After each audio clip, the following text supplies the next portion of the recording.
Welcome everyone to another Ref Brandon and the Todd Family YouTube video. Wherever you are, whatever you may be doing, thank you so much for making Ref Brandon and the Todd Family part of your day. We always greatly appreciate it. I've been watching NXT tonight, which came on Wednesday night this week instead of Tuesday night.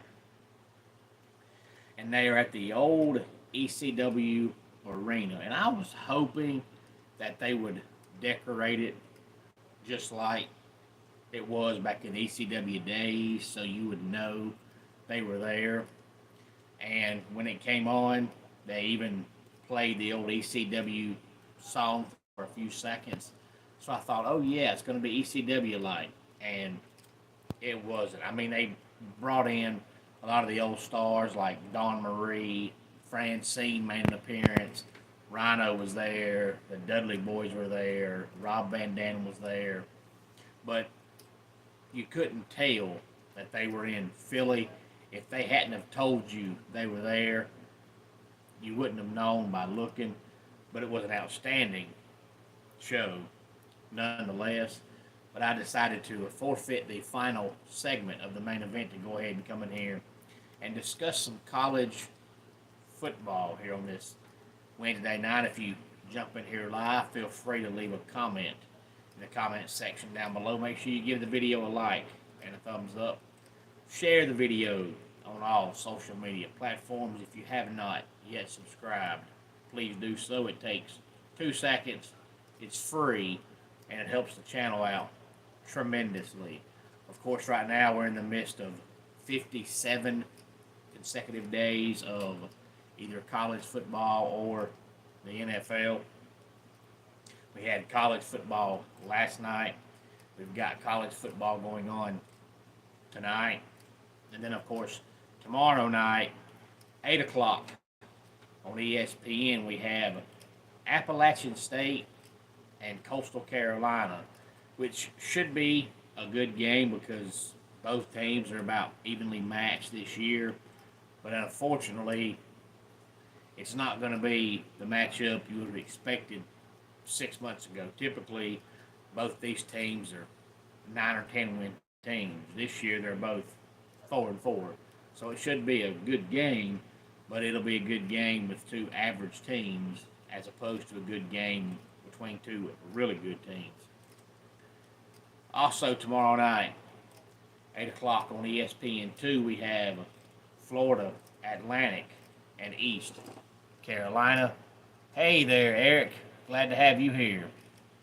And hey there, MH. Glad to have you here as well. We're talking some college football. Then coming up on Friday night, 8 o'clock on the ACC network, we have California and Wake Forest. And we have Iowa and UCLA on Fox at 9 o'clock. 9 o'clock on ESPN2, Rice and Memphis. And 10:30 on Fox Sports 1, we have New Mexico and San Diego State. And MH, I appreciate the words. I am assuming you're talking about because of all the Clemson stuff in my extra room here in the house. This is not my room. It's nobody's room. It's an extra room here in the house that I use for our YouTube videos. But I am a Clemson fan. If you cut me, I bleed orange. So I guess that makes me a super fan. But I'm not one of those over-the-top fans. If somebody can logically talk about Clemson without calling names or without just being immature about it, I can talk about it, but I don't walk around and say, go Clemson, all the time. Sometimes I'll go a whole day or longer and not even mention Clemson. I still got the clothes on, but I just don't talk about them all the time. I'm a super fan, but I'm not one of those idiotic fans. If they win, I'm a fan. If they lose, I'm a fan either way. My day don't get ruined because they lost. My day don't get better because they won. It's just a game. Life goes on. And Cooper, my opinion on Ohio State is that I personally think they're the best team in the country. Now, I still have not picked them to win the national championship because it's still just November. A lot can change. But as of right now, I think the Buckeyes are the best team in the country. I said before the season started that I thought talent-wise, the best two teams in the country were Ohio State and Georgia. I still feel that way. Georgia's offense looks a little skittish. I know it's hard to say that when they're scoring 30 plus points a game, but their wide receivers drop passes like crazy. Carson Beck has took a big step back. I'm not sure why, but he has. He looks like without Lad McConkey and Brock Bowers, he's lost. He's putting too much pressure on himself. So Georgia's offense is not what I thought it would be, but I still think the best two teams in the country, talent-wise, are the Georgia Bulldogs and the Ohio State Buckeyes. Hey there, Spy. Glad to have you here. And I'm not sure when that fight is going to be. If you know Spy, you can let me know in the comments section. But I know that originally Mike Tyson was supposed to fight Jake Paul back in, I want to say July. And then for whatever reason, they changed it. And I think it's supposed to be sometime this month now if they haven't changed it again. But when they changed it in July, I was like, forget about it.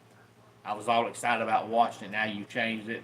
I've lost interest. Now I don't even care. It is this month. I thought it was because me and a lot of folks from our church were going to get together back in July, that Saturday night, and try to watch it as a church activity until they changed it. And I was like, you know what? You had me, and now I've just lost interest. And we were going to watch it at my pastor's house because here at our house we don't have Netflix. And I was like, you know what? I don't have Netflix, and I'm not going to pay to get Netflix just to watch that fight. So we'll go to our pastor's house because they've got Netflix. And I was excited about it when it was originally going to happen. They ticked me off by changing it, and now I've just lost interest. Hey there, Papa. Glad to have you here as well. But coming up on Saturday, beginning at noon, we have Purdue and Ohio State on Fox. And Ohio State will have to come out and just look absolutely, completely flat. I mean, flatter than Clemson looked last week to even make that a game because Purdue is just flat out terrible. ESPN, we have Miami and Georgia Tech, Florida and Texas on ABC,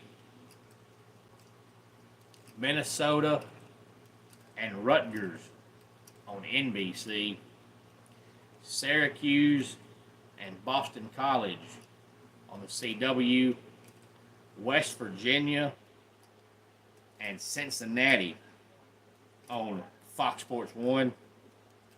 And I've read 2 articles in the past week about the Mountaineers of West Virginia. One said that Jimbo Fisher wants to be their coach, and one said that Nick Saban wants to be the coach. And then I read another article that said Nick Saban wants to be a consultant, but not be the head coach. I don't think Nick Saban or Jimbo Fisher will be their next coach. Texas State and Louisiana Monroe is on ESPN. Navy and South Florida on ESPN 2. And then for whatever reason, we have a 1 o'clock game this Saturday. I'm not sure the reason for that. Usually the NFL games are at 1 o'clock, and college is always, noon, sometimes 12:45 and 3:30, but not 1 o'clock. That's why Clemson's helmet has a tiger paw that's facing 1 o'clock, because back in the day, the only game of the week that came on TV was at 1 o'clock. So you strived to be in the 1 o'clock window because it was the only game on. So if you ever see a tiger paw that's supposed to be Clemson and it's not facing 1 o'clock, it ain't the real thing. But 1 o'clock on the CBS Sports Network, we have Liberty and Middle Tennessee State.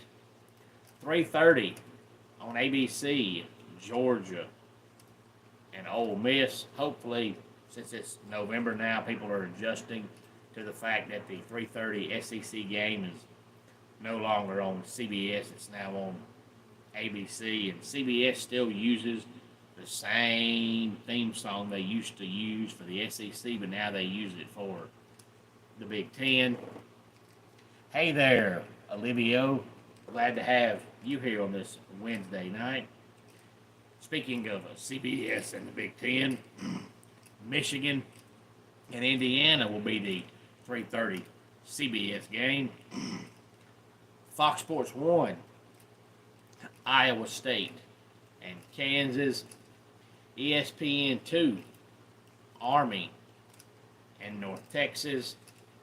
ESPN has the only game you should be watching at 3:30. If you don't watch this game, you're wrong. But hey, anybody can be wrong. That is Clemson and Virginia Tech. Duke and NC State is on the ACC network. San Jose State and Oregon State is on the CW.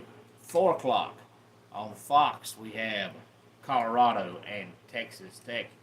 And hopefully Texas Tech can play good and not let that big win last week over then undefeated Iowa State affect them and cause them to come out flat. Still celebrating that big win last week. Austin, I am fantastic. Every day is a good day. No such thing as a bad day. There's bad moments in every day, but bad moments don't make bad days. ESPNU, Temple, and Tulane. 4:15 on the SEC network, we have South Carolina and Vanderbilt. Both teams that I think we can all clearly, admittedly say way better than they were expected to be. Now, South Carolina, record-wise, is about where I thought they would be, but I didn't think Oklahoma would be as bad as they are. So even though the Gamecocks are still going to win 6 games, maybe 7, they've been more competitive in their losses than I thought they would be, and they've looked better in some of their wins than I thought they would.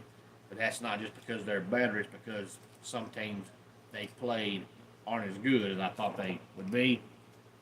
No, it has not been a long week, Austin. It's been okay so far. It's a Wednesday, and it feels like a Wednesday. Jamie, glad to have you here, and I agree. Clemson won't be in the playoffs. Thank you for joining us, by the way. And Clemson shouldn't be in the playoffs. You've played 2 teams this year with the pulse, and you've been destroyed both times. I'd rather go to the Pop-Tart Bowl or the Cheez-It Bowl or the Duke's Mayonnaise Bowl, any of those bowls, than go to the playoffs and get TCU'd and get beat 65-10. That doesn't benefit the fans, doesn't benefit the coaches, it doesn't benefit the playoff system, doesn't benefit the players. It's a waste of time. And Austin, I did mention that I watched NXT up until the final segment. And when it took its final break, I said, well, it's time to go start recording my video. So I missed the final segment, so I don't know who won the 5-on-5 women's tag team match, but I saw all the rest of it. And I guess that's Chris, and somebody else commented about politics. I do not discuss politics here on the channel. That's something I've never done, something I'll never do. Anybody that knows me in person knows I don't discuss politics in person. I'd rather talk about somebody having diarrhea or somebody being constipated than I would talk politics. Don't do it, never have, never will.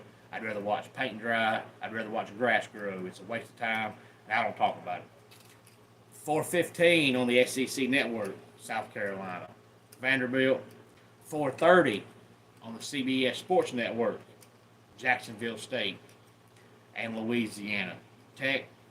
Now it's time to move to the primetime games. 7 o'clock on Fox Sports 1, we have Oklahoma State and TCU. The Big Ten Network, Maryland and Oregon. ESPN, we have Mississippi State and Tennessee.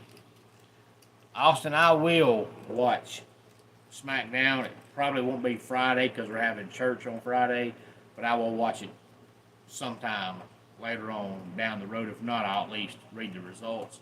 And Jamie, I'm a huge Iowa State, I guess, supporter because they're one of those programs that's just always been either bad or average. And since Matt Campbell's came along, they've gotten a little better. But it seems like every time you start getting a little bit of confidence in them, like last Saturday, they lay an egg.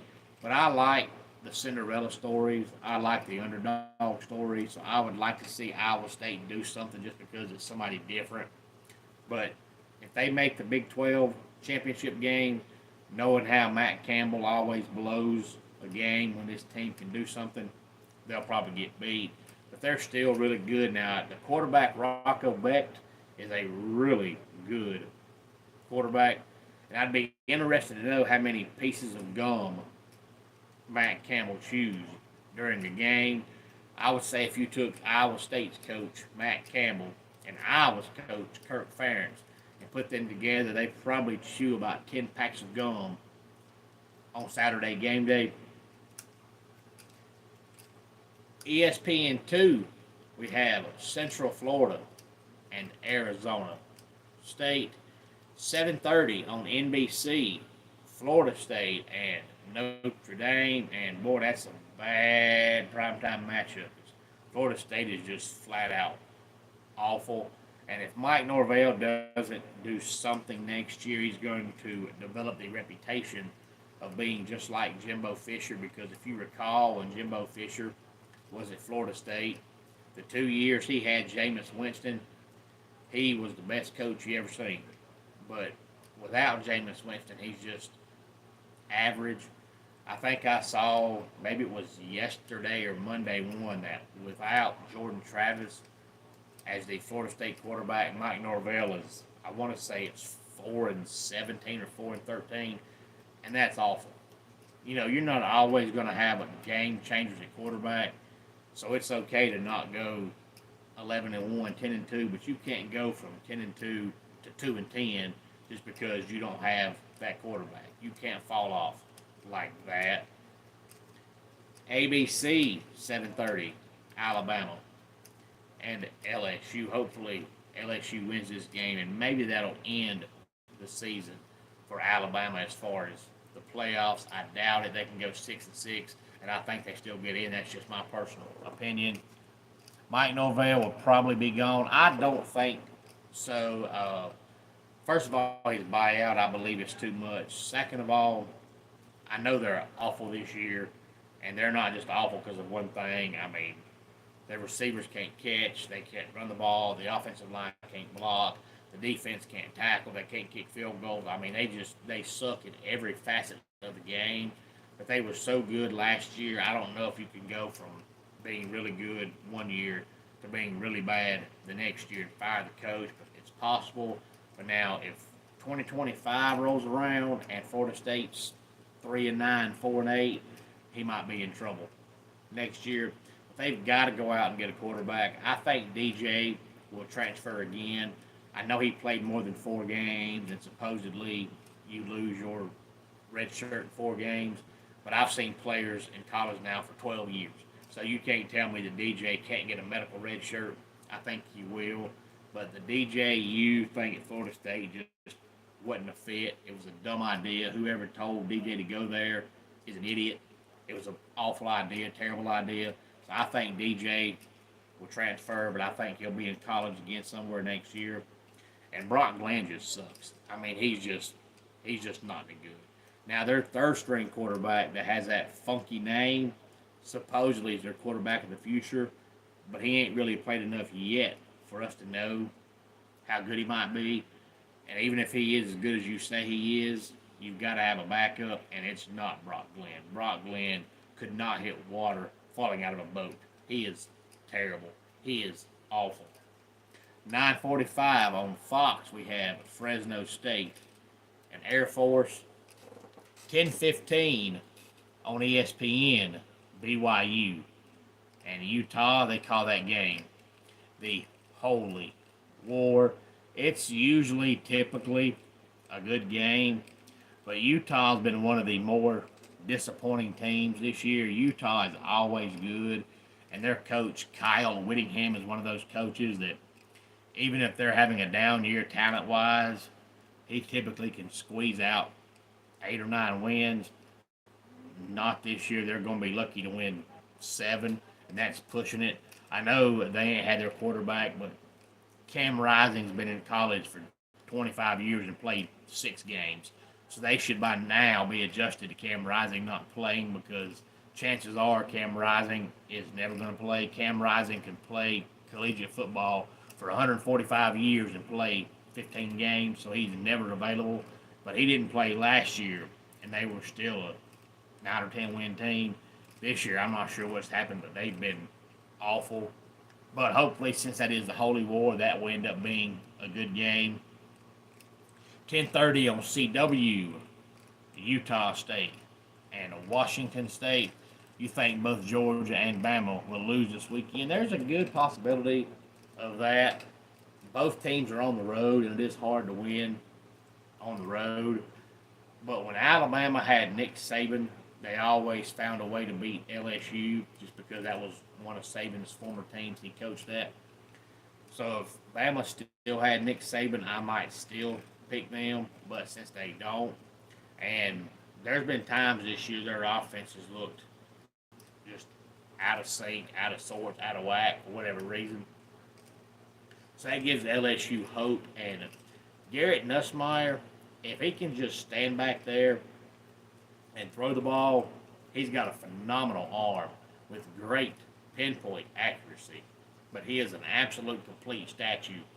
If you put pressure on him, you can forget it. But Alabama doesn't have the defense they've had the last few years, so it's not like they're putting pressure on quarterbacks every play, because they're not. And if Garrett Nussmeier has time, he will destroy their secondary. That should be a good game Saturday night. And then Georgia, Ole Miss, it's hard to tell because they played last year and Georgia demolished them, but that doesn't mean diddly squat. That's like people using the transitive property thing, saying, well, this team beat this team, and this team beat this team, so that means we beat that team. You can't do that. What happened last year means absolutely nothing, because Ole Miss had a really good offense last year, and they brought back the same quarterback, the same play caller, and the same receivers, and up until last week, Ole Miss's offense has sucked. So you really can't tell. Hey there, I guess that's Amon. Glad to have you here. What do you think? Will Indian cricket team go to Pakistan to play Champions Trophy to be held in February? I would like to give a lot of insight on that, because I've always wanted to follow cricket and watch cricket, and I've tried, especially when it's on TV, and I just do not understand it. I've read the rules on it, I've watched it, and I just do not understand it. So it's hard for me to watch it when I have no idea what's going on. I've seen the outfielder jump and catch the ball and fly over the fence and land other side of the fence. They have the ball in his glove, but then the guy that hits the ball is running the bases. It makes no sense to me. I don't understand it. Hopefully one day I will, so that I can get into it. But until that day comes, I really can't give a lot of info about it, because I don't know a lot about it. And Carson Beck, back to the Georgia Ole Miss game. Carson Beck has thrown 11 picks in 5 games, and I mentioned earlier in the video about Carson Beck's struggles, and I know Georgia drops passes like crazy, and that's not Carson Beck's fault. He throws the ball and the receivers can't catch. That's on the receivers. But I've seen many a times where guys are wide open and Carson Beck just throws it over their head, throws it in front of them, throws it behind them, throws it beside them, and I just don't understand how you can regress that bad. But Kirby Smart has shown us in the past with his track record, unless he changes it, up to this point, he's never changed quarterbacks mid-season, no matter how bad you're struggling. He does not change quarterbacks unless there's an injury. So unless he changes something, Carson Beck will be Georgia's quarterback the rest of the season. And he might still be their best chance to win. You really haven't seen enough of the backup quarterback to say he's better. Of course, the most popular player on every team in the history of mankind in high school, college, and NFL is always the backup quarterback. But a lot of times the backup quarterback is the backup for a reason. He's not as good. So Carson Beck may still be Georgia's best chance to win, but I'm going to go out on a limb and say if Carson Beck throws 3 picks Saturday, Georgia gets beat. But for all we know, Saturday Carson Beck has the game of his life. We don't know. And I don't know, Amon, if I could name you one cricket player, because the times that I've watched it, trying to get into it, trying to understand it, I don't recall any of the players' names. So I don't know if I can name you a cricket player to have a favorite. But at least I'm honest.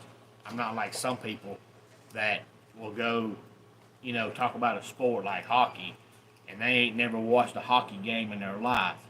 But then they'll walk around with a hat and a shirt of a certain team. I'm not going to do that. I'm not going to support somebody I don't watch. And I've not watched enough cricket to say that I know about it. So I'm not going to sit here and tell you I've got a favorite player when I don't. But every time it's on TV, I watch it because I really want to understand it, and I don't. So, Jamie, you might be right. There is a good possibility that Georgia and Alabama both lose on Saturday. We'll have to find out if the Georgia team that played Kentucky shows up Saturday, they'll get beat. But if the Georgia team that played Texas shows up Saturday, they'll beat Ole Miss by 3 touchdowns. So, you just don't know. Georgia against Kentucky looked terrible. Georgia last week looked terrible. Georgia in the first half against Alabama looked terrible. But Georgia in the first half against Texas was the best team in America. So there's just no way to know which team you're going to see. But like I said, if the Georgia team that played against Texas shows up, they beat Ole Miss by 3 scores. If the Georgia team that played Kentucky shows up, they'll lose by 2 scores. But until 3:30 Saturday, there's just no way to know which team we see. But Georgia has been flat in the first quarter every game this year with the exception of the Texas game. So if Georgia comes out Saturday and their first 2 possessions, it's either 3 and out or maybe a first down or 2 and they ain't got anywhere close to midfield, then okay, it's another game where Georgia going to have a flat first half, and this should be a game. But if Georgia comes out Saturday, first drive, touchdown, second drive, touchdown, they'll beat Ole Miss pretty easily. So I guess we got to sit back and wait and find out. That game could go either way, and I think the Bama-LSU game could go either way, but they should both be really good games. Hard to believe this is the second weekend in November. Of course, there's 5 weekends this month. So after Saturday, we'll only have 3 weeks left in the regular season in the world of college football. So before long, we'll be talking about conference championship games, bowl games, and the first ever 12-team playoff, which, by the way, hopefully you watched my top 10 countdown video from Monday night where I told you who I thought would be the top 10 teams. And then you compared it with last night when you found out who actually were the top 4 teams. Some people thought the top 4 would be Oregon, Georgia, BYU, and Miami, just because that was the leader of the 4 major conferences. And I just didn't see BYU being that high. Miami, I could see. BYU, I just didn't. Sure enough, BYU was not up there. But a lot of times, they will rank teams that high just because they're undefeated. And it is very, very hard to go undefeated. But, with there being no parameters on who you have to rank where, they can just make up rules as they go. And a lot of times, it looks like they put more stock in who you lose to as opposed to who you beat. and you get punished more for losing than you do get credit for winning. Hey there, Joseph. Glad to have you here. We've been talking some college football for about the last half hour or so. We've been talking about all the games coming up this weekend in the world of college football, starting with Appalachian State and Coastal Carolina tomorrow night. I did not discuss the games from last night, and I have not discussed the games from tonight because I honestly don't know how many people actually watch MAC football, or as they call it on TV, MACtion. And I'm not going to come on here and spend 5 minutes talking about Florida International or Bowling Green and make folks get bored and want to turn off the video. But we did have games last night and games tonight as well. So hopefully, if you have any comments on the games this weekend, you'll let me know in the comments section down below. You can leave live comments as we go along in the live video, but you can also go back later on when the video is posted and still leave comments. You can click on any video from the past and comment. It ain't got to be about that video, just anything in the comment section. I will see your comment, and I try my best to comment to every comment that I see. But let's go ahead and get our dad joke of the day in here. A sleeping male cow is a bulldozer. And that does it for today's Ref Brandon and the Todd Family YouTube video. Until next time, it's Ref Brandon saying, just like in pro wrestling, life can be over by the count of 3. Tell your friends and family how much you love them. Bye.